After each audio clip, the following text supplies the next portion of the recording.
Hello! Eu sou Tereza Bujocas, fonoaudióloga e mentora da The Immersion House.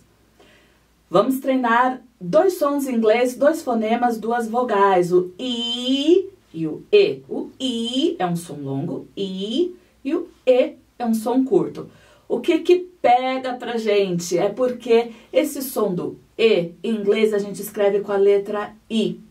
E o som do I em inglês a gente pode escrever de muitas maneiras diferentes, diferente do português.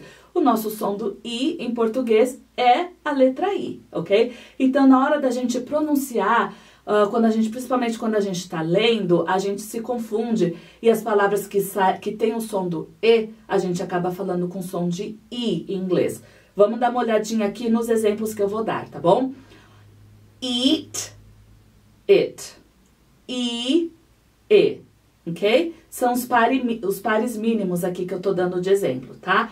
Par mínimo são duas palavras que têm quase todos o mesmo som, só um som, um fonema que é diferente de uma palavra para outra palavra, como eat, it.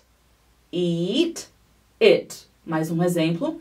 Seat, sit. Seat, sit. Repete aqui comigo, ok? Heat, hit. Heat, hit. Sleep, slip. Sleep, slip. Neat, knit. Neat, knit. Cheek, chick. Cheek, chick. Alright? Então vamos repetir comigo só as palavras que se escreve com a letra I, mas em inglês a gente vai pronunciar com short vowel E, né? Com a vogal curta E.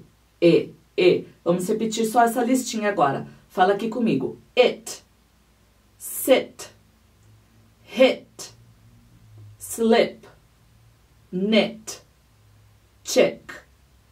Awesome, very good. Agora com você, treina aí, repete bastante, ok? And I will see you next time. Te vejo na próxima. Bye bye.